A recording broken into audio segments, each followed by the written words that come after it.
ஓடும் ரயிலில் உன்னை கண்டேனடி. என் மனம் ஒரு சிறு குழந்தையைப் போல உன்னை ஒட்டி கொண்டது. உன்னை தாண்டி செல்ல எனக்கு விருப்பமும் இல்லை. உன்னிடம் என் காதலை சொல்ல எனக்கு தைரியமும் இல்லை. ஏதோ ஒரு ரயில் பயணத்தில் உன்னை காண வைத்தான் அந்த இறைவன்.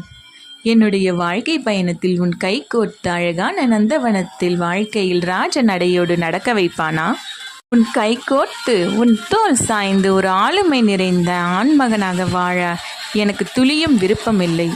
உன் மடியில் தலை சாய்த்து ஒரு சிறு குழந்தையைப் போலவும் உன் கை கோர்த்து உன்னிடம் பல கதைகள் பேசி ஒரு நல்ல தோழனைப் போலவும் ஒரு நிறைவான வாழ்க்கை துணையைப் போலவும் ஆண்டுகள் பல உன்னோடு வாழ ஆசையடி என் கண்ணே. எப்போது உன்னை பார்ப்பேன்? என் கண்கள் ஏங்குகிறது. அந்த நாளுக்காக என் மனம் காத்திருக்கிறது. உன்